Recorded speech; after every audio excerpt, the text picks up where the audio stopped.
Yo, hello guys and welcome back again to a brand new video. In today's tutorial, I will show you how you can actually add recipe inside of your fitness pal. So first of all guys, what you need to do is if you are using phones, go ahead to App Store if you are in iOS and download Myfitnesspal, or else if you are using Android, go to Google Play and download Myfitnesspal. If you are using the PC like me, just go ahead and open any browser and go to the URL section and write myfitnesspal.com.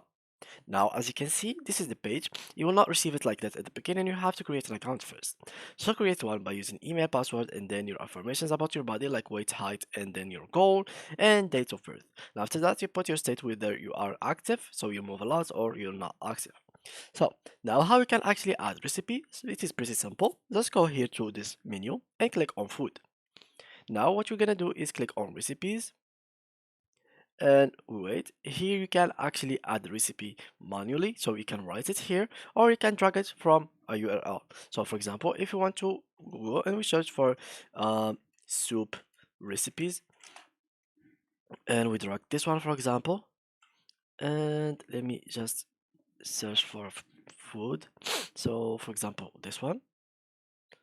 Okay, I can work with this one, so I copy it, I paste it in here, import recipe, and here it is the recipe. So I can write here match ingredients, and like that, here's the calories, and save and log it. So save,